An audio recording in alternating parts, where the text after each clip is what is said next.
All right, we are live. Hello, everyone. If you are tuning in to the live stream, thank you. We're happy to have you here.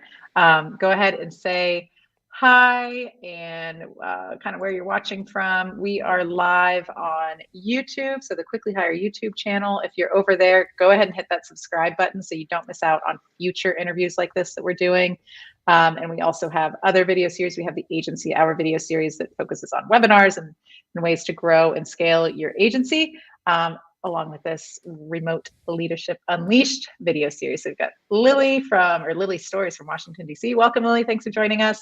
We're also live on LinkedIn. So if you're watching on LinkedIn, go ahead and subscribe to our page so you don't miss future events over there. If that's your preferred platform for consumption, we are there as well. So welcome, everyone. I am Emily Hunkler at Quickly Hire, so it's great to have you here.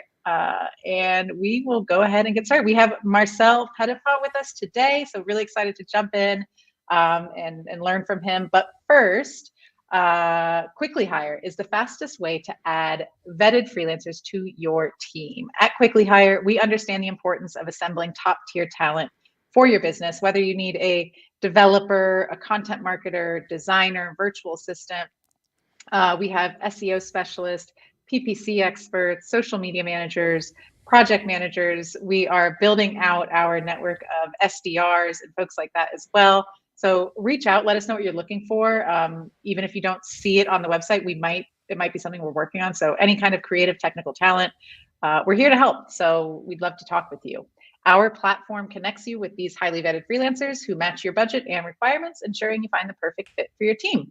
So that is Quickly Hire. And today we are here with Remote Leadership Unleashed, where we explore expert perspectives on hiring, managing, and scaling distributed teams. So I'm delighted to have you all join us for another episode of really what are going to be great and valuable insights with Marcel today.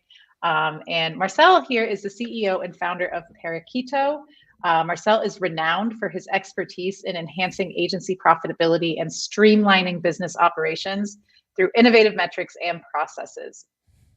Today's episode, we're going to focus on Marcel's unique approaches to leading remote teams effectively that help ensure operational efficiency and they drive profitability from afar. So I can't wait for this conversation. It's going to put the usual questions in a different lens because Marcel is so mathematical about his approach to things, because it's all about the profitability and knowing that your numbers are right. So welcome, Marcel. Anything I needed to add in there that I didn't get? No, that was quite the introduction. I appreciate you having me, Emily. I'm excited to be here. Yeah, awesome. We're so happy to have you too.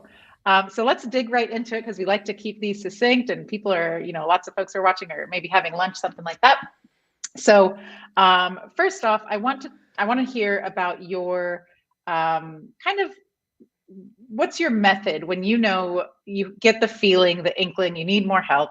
The team's not full, right? There are things that don't really fit in the right spot. How do you know, and how do you decide when to hire and who to hire or what role to hire? Yeah. Well, being a service-based company, a lot of that comes down to pretty objective information about how much capacity do we need versus how much do we have in a given area of the business. And so much of this comes down to two things that I think are really important that we do ourselves, but we also do for our clients. So, we're kind of eating our own dog food on this one. Is number one, having a model for our business, and I'll explain in a moment what that means. And then number two, being able to forecast against that model. And so like the first key insight here is we need to have an understanding of what is the model of our business. So based on the team that we have today, the expectations that we have for that team, and even just the exercise of articulating those expectations can be quite enlightening. So how many hours do they work? How much time off do we expect them to take?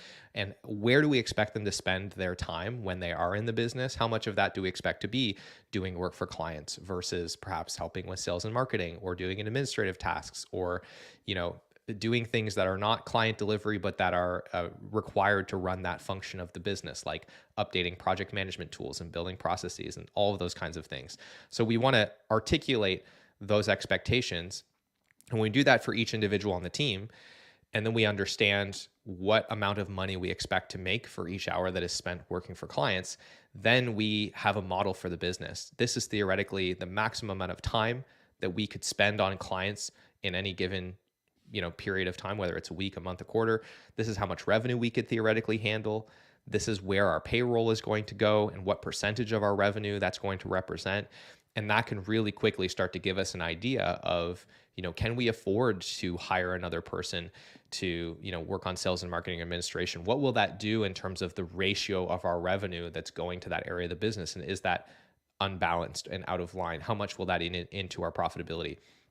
Are we theoretically going to be able to hit the revenue that we're going to have capacity to get to if we add another person to delivery team? So we can start to very objectively look at, as we make changes to the team, how does it impact the model of the business? And are we happy with that model and what it's setting us up for?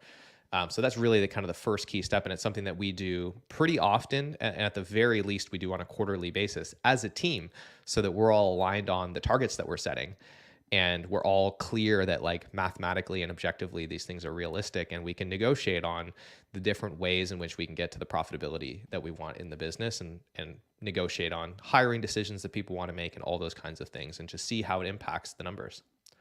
I love that. And in terms of that forecasting, how much visibility and exposure does that get to? Let's say you do the forecast, you say, okay, it makes sense. We're going to bring on this role. We're going to pay this salary, and we expect, our revenue to increase by this amount, after a certain amount of time.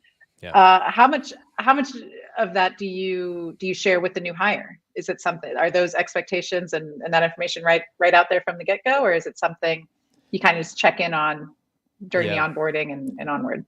It depends on the role to some extent, but as a company, every week we do kind of look at our own operational reports. So we are pretty transparent with everybody about, where we're trending in terms of revenue versus target, what our capacity is looking like, how utilized we're looking to be in different areas of the business. So we look at all of that stuff as a team on our weekly sync.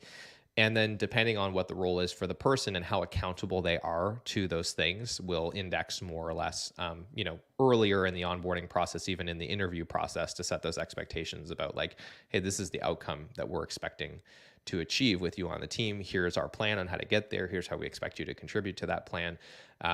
And it's just, I think, a leadership style that is important, because it takes a lot of the subjectivity out of it, and it helps us get everybody sitting on the same side of the table, is a term you'll hear me use a lot, which I think is really important, because then instead of us arguing over what we think is going on, or what we think the results need to look like, we can just agree on the math and then work together to figure out how to get there.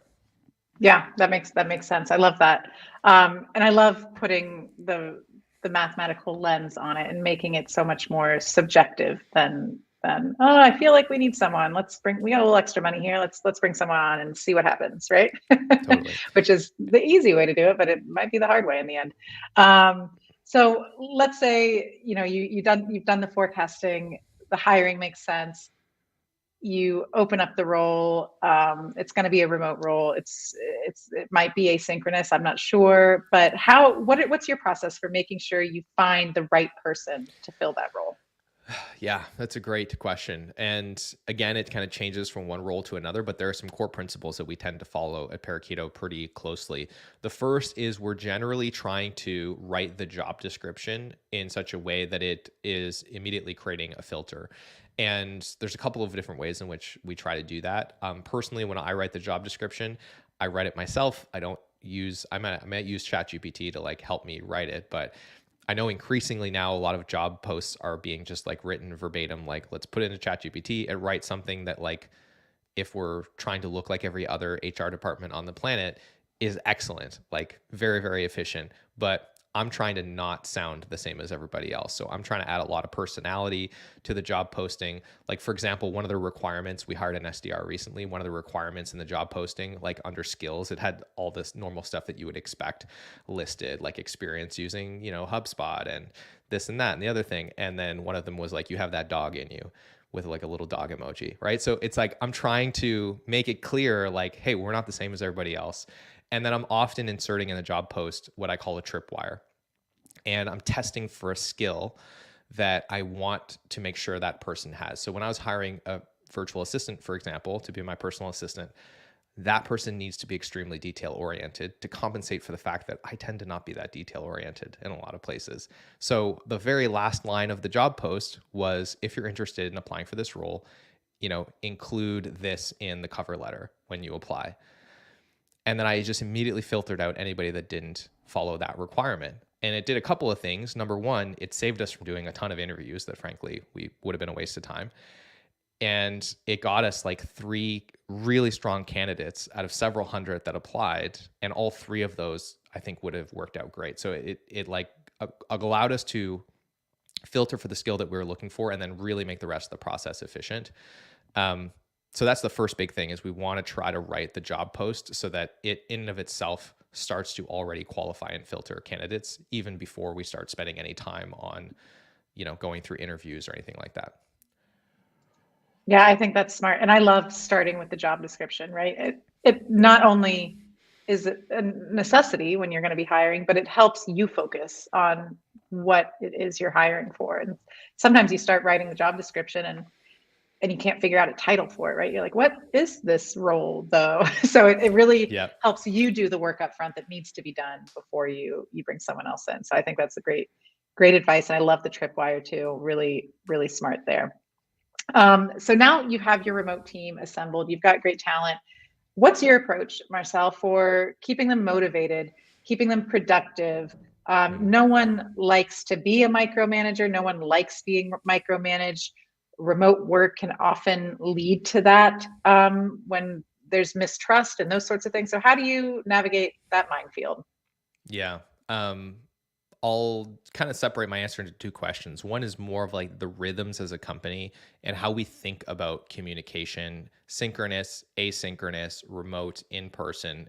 We have all of those things going on in the company, but we're very deliberate about when and how those things happen. And we try to communicate very clearly around expectations there. I think that's a big piece of it. And then there's actually the performance management side of things. So how we have one-on-ones, the kinds of conversations that we're having with people to make sure that they're getting the kind of support that they need to be successful in their role. So the first thing I'll talk about is I really believe that as a remote team, communication hygiene is one of the most important things that will determine success. And I think it's the reason that a lot of the companies that have failed to be successful remotely, or that have transitioned from being on-prem to remote during COVID and are now starting to walk that back to hybrid or in office, they failed because they never became disciplined enough about communication. And there's lots of people that say that remote is not as productive as in office, and I would say that that's not necessarily true. In fact, in my experience, it's not true at all. I'm much more productive, and our team is much more productive working remotely. But what I can say is that it's harder and it requires more discipline. But if you can do the right things, you can get a lot more out of the company. And so for us, that means being really, really disciplined about how to communicate and when to communicate. So for execution, I find that remote asynchronous is much better. Everybody's in their own space. They get to optimize their workspace. They get to put their head down, not be interrupted, not have to worry about people coming in and out of their office. So when you have heads down work to do, having that kind of situation, especially if you're a self-starter, you have high accountability, and we can filter for that stuff in the hiring process. We find that being remote is really good for execution. When it comes to nuanced and very strategic things, that's where synchronous communication can be really, really valuable. And so we tend to have those things be scheduled. At Parakeeto, the words jump on a call, those are dirty words. And those are things that, we do it for sure if somebody needs support or there's an emergency or they're really overwhelmed, like 100% we will jump in and support each other, and we'll support our clients if we need to. But we always look at those instances where we had unplanned synchronous time that needed to be deployed against a problem. We're double clicking on that to say what was going on, because it's a sign of an issue in our process. And we want to try to eliminate situations where we have to jump on a synchronous call to solve a problem, because it's just not that efficient. It's really costly. It can interrupt things. So we try to really push as much as we can to asynchronous communication, start as many things as we can asynchronously, schedule blocks of time that are synchronous to work through things that are more nuanced, to have check-ins, to build relationships. And then once a quarter, we try to get together in person. And increasingly, that time is shifting away from planning and work, which we found we actually do much more efficiently on synchronous remote communication, like on a Miro board on Zoom. And that is really just becoming more focused on bonding as a team, spending time together, those kinds of things. So all of that, as well as having really clear SLAs on what's the right channel based on the thing that's being discussed. Should this be in Slack? Should it be in Asana? Should it be an email? And how long do you expect people to respond to those things? Those have all been, I think, incredibly important for us to be effective as a remote team and make sure that everyone feels supported, but also has the space to do their work. Absolutely. I love all of that. And I want to kind of focus in on the communication aspect of it because it's huge, right? When you talk about a remote team and being asynchronous, you need to know that, especially as the leader of the company, right? You need to know that things are getting done. The general load of everyone on your team, how people are feeling, all of that sort of stuff. So what would you say, and this is going to be maybe an annoying question, but do you have a top tip? What has been your go-to sort of strategy for ensuring effective, efficient communication with your team? Is it laying down saying, hey, we do XYZ every day, or what is it? To be honest, I think it's trying to push as much of it to a project management tool as possible.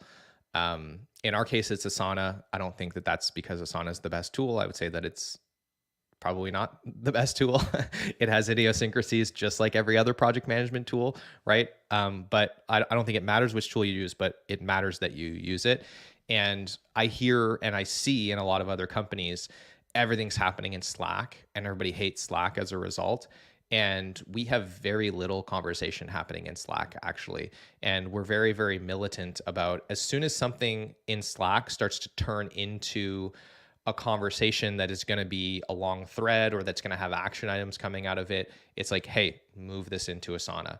Copy the link to the Slack thread, bring it over, summarize it, open a ticket, start assigning things to people to comment, to review, to provide input, have deadlines on those things. That additional structure and the paper trail that is organically created inside of a tool like an Asana or ClickUp or a Monday.com or Teamwork, whatever you're using, is so important. And it allows me as a manager to get a feel for everything that's going on and see what's happening and see who's blocked without actually having to like get on calls and do check-ins and wait for them to bring all that stuff to me. It creates this really nice ambient accountability. And in a lot of cases, if I am required on something, there's just this nice framework that's built into the project management tool that makes so many of those things clear. Like, when is it due by? Like, when do you need my input by? What's all the context? What's all the previous conversation that's happened here? What are all the documents that have been referenced? Like, it's all just going to be right there in the ticket. So that's been huge for us, is really trying to really push all communication to a PM tool. I love that advice and could not agree with you more. So I see some, I've seen comments or posts on LinkedIn about all of our operations are done in Slack. And that makes me want to pull my hair out. Oh, yeah, I mean, I guess it works for some people, it can, but yeah, scaling that is hard because you go back, and I know there's integrations with Slack and that sort of thing, but trying to find, hey, remember when we talked about that? Where was that? And trying to remember the exact words you used so that the search function actually works. Yeah, it's not the way. So I love your advice there, Marcel, and I couldn't agree more. We're coming up on time, and I want to be respectful of your time. So what did we not touch on? Maybe if you wanted to talk about think of a time when you were really struggling with managing the remote members of your team, and how did you get through that?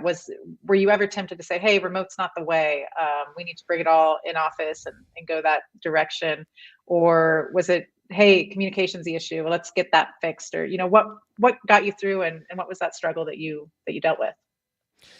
Yeah, I think thankfully for me, we started the company remotely and we've been remote from the start. And so it's always come very naturally. And I've never really had this inclination to say like, oh yeah, we need to like move everybody to an office. That's just never been a desire for me. What I will say is we have had instances in the past where some team members became either reliant on synchronous communication or they it kind of became like the drug that they got hooked on. And I came up with this analogy about synchronous comms, which is like, it's like fast food or going out to eat, right? Synchronous communication. It's good for intentional relationship building or, solving a problem in a pinch. But if you start to rely on it, it's an indication of a health problem in the business, right? And I came up with that when we had, in particular, this one team member that was like so focused on speed. They wanted everything to happen as quickly as possible and wanted to get the feedback right away, that they kind of lost sight of just how expensive it was and how cumbersome it was for them to always be trying to get those things done synchronously and always be asking for more synchronous time. And when we double clicked on it, we figured out that there were expectations that needed to be managed. There were issues with prioritization that needed to get solved. There were problems in our process that were creating these dependencies on really quick turnaround and communication. And so I guess that would be my experience, is like almost any time that we've had issues with, in particular, trying to do things in person or synchronously and over relying on that, it was almost always an indication that we had an underlying problem with either expectations or process, or we hadn't clearly communicated the importance of why culturally this is like how we want to work as a company. And we've so far been very successful at getting through those challenges. And I'm really glad that we did, because I can't imagine running a company any other way. Yeah, I love it. It works out well for you and for the folks on your team, I'm sure. So thank you so much, Marcel, for sharing your wisdom and knowledge, being so generous with your experience and sharing that with our audience. Really appreciate it. Where can folks find you? MarcelPetitpas, Yeah. Parakeeto, obviously, parakeeto.com. Parakeeto.com. And if you, earlier we talked about modeling the business. If you have a professional services or a creative agency kind of business, we have a great tool inside of our toolkit at parakeeto.com/toolkit that allows you to model that. And if you're a client of Quickly Hire, you also get access to a very exclusive modeling tool that allows you to do some of that math as well. So I want to encourage everyone that's listening, if that sounds interesting to you, really putting math to hiring decisions, then you can check those two resources out. Yeah, they are fantastic resources, and we are so happy to be able to offer those to our audience as well. So thank you to you and your team for that. And I will just give a public endorsement of your team. I work with them closely, always in communication with them. They're fantastic, and they are happy, they're productive, all of the things you have talked about on on this interview. So I can vouch for everything there. And Marcel, thank you for your time. Thank you, everyone who joined us live. This has been great having a live audience today. So thank you for that. If you're watching the recording, make sure you hit subscribe there in YouTube, and follow the page on LinkedIn if you're there. And we will see you at the next Remote Leadership Unleashed with Quickly Hire. So have a great day, everyone. Thanks, Marcel.